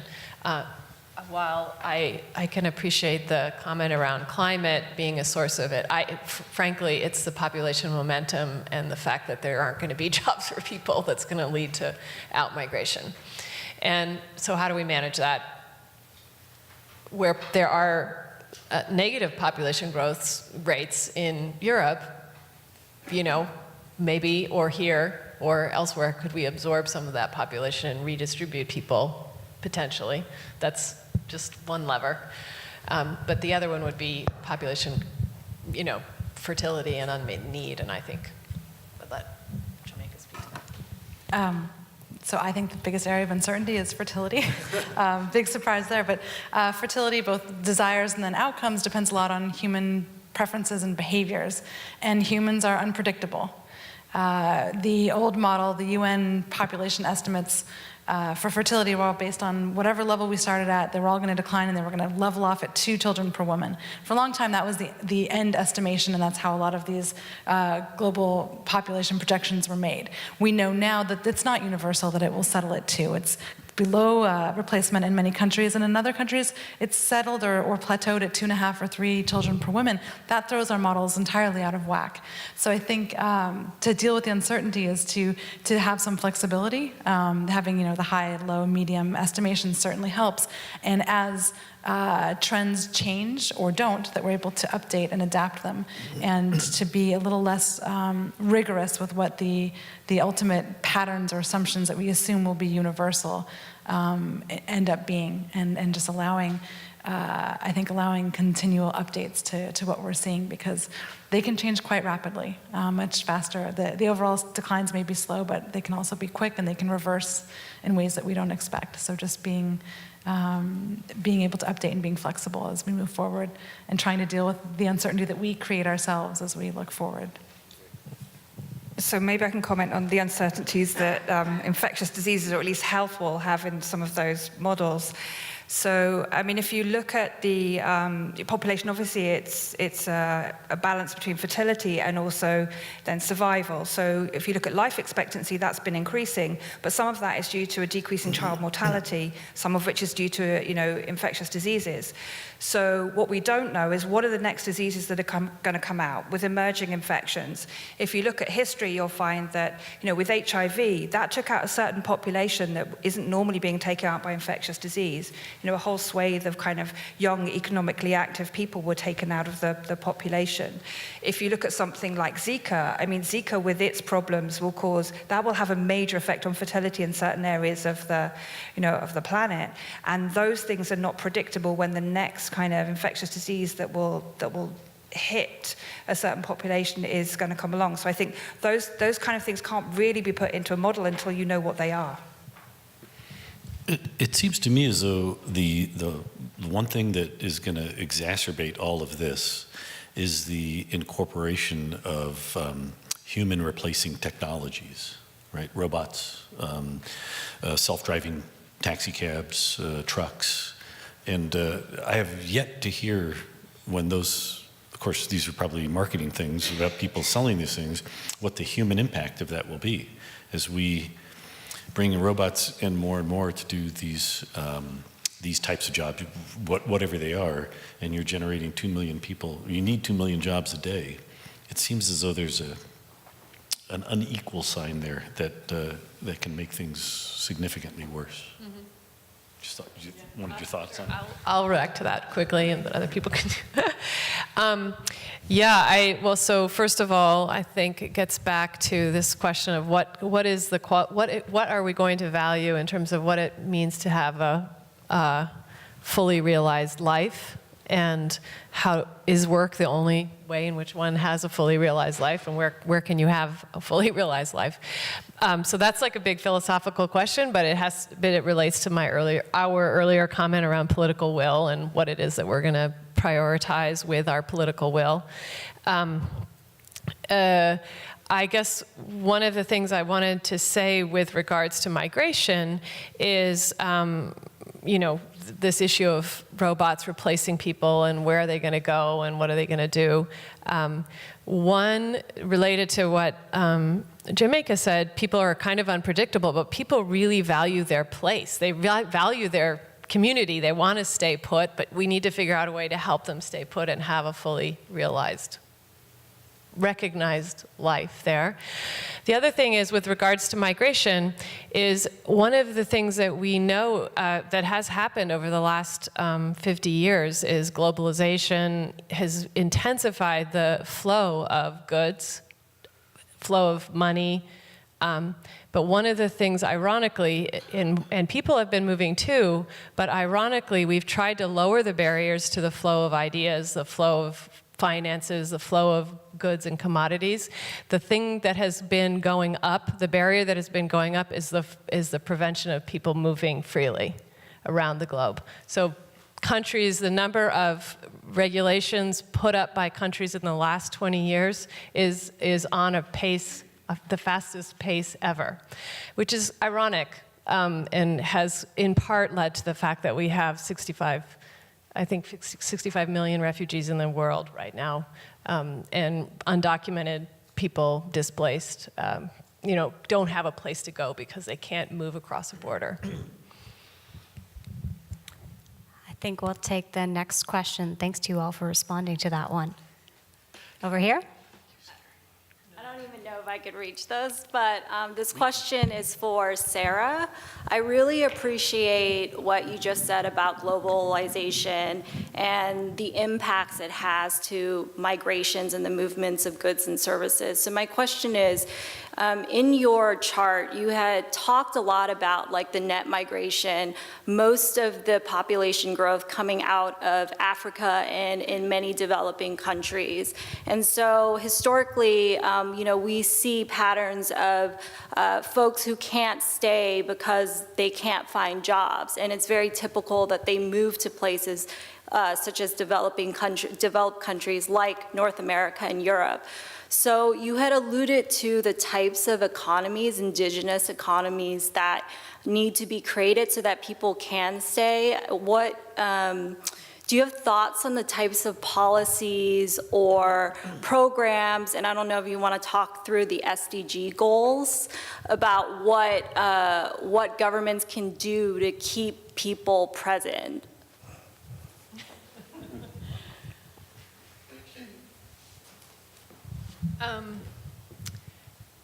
Well, I guess that's a great question, great comment. I think it's part of what I was trying to say about political will, and the importance of being creative. And so I don't have an answer for you exactly. I think it's an important one. People, just like the people that I've been had the opportunity to research, be a part of researching and understanding their lives. Again, coming back to this issue of place, people they migrate away because there's nothing to do, but they want to save their money, they send their money home, and they want to come home and do something in their place of origin. So how do you make the best use of that capital that income that they're earning for them to create opportunities. They bring ideas back from the urban areas and they set up small shops. How do we get banking institutions, credit institutions, create ways for them to be entrepreneurs? And I'm not saying that's the only solution, but that's one. Another is bringing in new technologies and opportunities for them to be more efficient with their agriculture, and then that leads to maybe getting a little bit of a margin in the market and saving money again. It's in part, it's coming up with the facilitating institutions that make sense in that place, and I don't have good answers for you. I don't. Sorry. Did anyone else want to respond to that question? Yeah, you guys. Gates Foundation has tons of ideas. I can't speak to those directly, but I can say, looking at not at international, but internal migration, which is much harder to track, so we don't have the same data. But most of it, at least for sub-Saharan Africa, is circular or temporary migration. So you see a lot of movement, particularly to the urban areas for education. You generally can't go past primary in most rural areas, so there's sort of a necessity. A lot of this migration is permanent, but a lot of it is temporary. And I think that encouraging, if you expand that to international migration, the opportunities for temporary and circular migration, fewer restrictions, is one of the best policies, because it gives people the opportunity to go for either work or education elsewhere, but also to come back. And there's often a fear of sort of the brain drain, particularly in more developing countries, that those that are better educated and have opportunities will leave and not come back. And some of that is true, but in many cases there is a return, and with that sort of the knowledge and economic opportunity. And it also has an aspirational element that you can, if you study in a certain sector, that you may have the opportunity to go elsewhere, to pursue opportunities in a different environment. But a lot of that comes back as well. So I think that you have the institutional support, but also to a large degree the freedom of movement that tends to work in a circular fashion, and it's not simply a unidirectional migration from poorer to richer areas within a country or internationally, and no return. That we see a lot of bidirectional movement, and that's very important for development across the board. Thank you. We'll have time for one more question, and I see a man over here. Okay, it's actually a fairly simple question, but I'd be curious in hearing each panelist's answer to it. And should be a fairly simple answer, but I'd like to hear what your best guess is at when global population will peak, and what it will peak at, and what will be the major driver to that bend in the curve. Is it going to be choice? Is it going to be resource constraints? Is it going to be disease, or something else?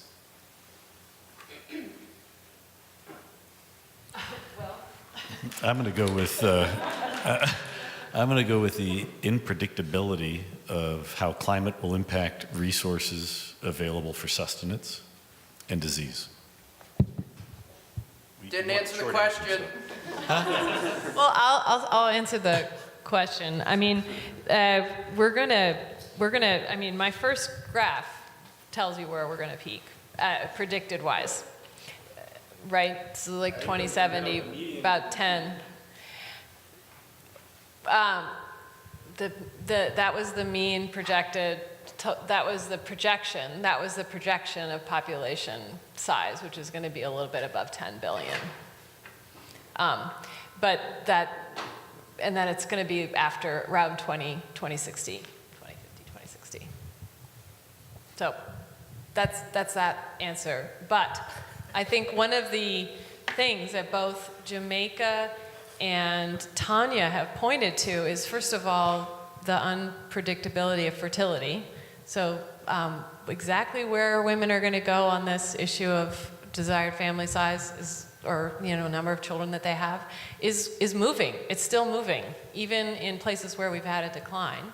And the second thing is, where are we going to see these huge disease impacts that are going to have, could potentially affect morbidity and mortality at ages that we weren't expecting to have hit. So those will change those pyramids, and that'll change either drive it down or drive it up. Yes, so I would say I'm not going to predict the number. I think the demographers can predict the number and the date. I don't think that disease will be the absolute limiting factor in terms of limiting population. It will change the final number, and I think that then it will go up and down depending on what diseases emerge and how we learn to treat them. But I think, like any organism, what will limit population growth is resource. So I think that in the end is what will do it. That's a classic Malthusian. All models are wrong, but some models are useful. I think the models, sure, 10 billion in 2050 sounds reasonable. Ask in 2 years, and it's going to be a little bit different, but I think that's a good enough ballpark figure. What will cause that to decline? I do think that the increase of disease and mortality can have an impact, but population growth is really a factor. Population momentum, as Sarah covered, population momentum is driven by fertility more than anything else. So when that levels off, especially in sort of high growth countries, that'll really be the tipping point, and everything else I think will be additive factors to that. How about living longer? Sorry? Living longer. Living longer has some impact, but what really matters for growth is reproduction, and living longer after the end of childbearing years only increases the population so much at the upper age limits by a certain number. What really impacts is reproduction before, for women, basically before 49. So life expectancy in the much older ages will have a moderate and sort of marginal effect, but won't drive overall population growth. Thank you all. At this point, we are out of time, and I'm going to pass it over to Adam to close. This was great. Great presentations, great talk, great questions from the audience. I was very impressed. Thank you guys for coming. I really appreciate it. Thank you guys for coming. We're going to keep the conversation going online, so check our LinkedIn, our Facebook, our Twitter. We're going to be covering a lot of this type of stuff over the next few weeks. Be some fun links in there. And boy, I heard a lot of stuff tonight about robots and machines replacing jobs, which is one of our next events in March. So definitely come out for the AI automation in the workforce event. And let's just give it another round of applause for our speakers.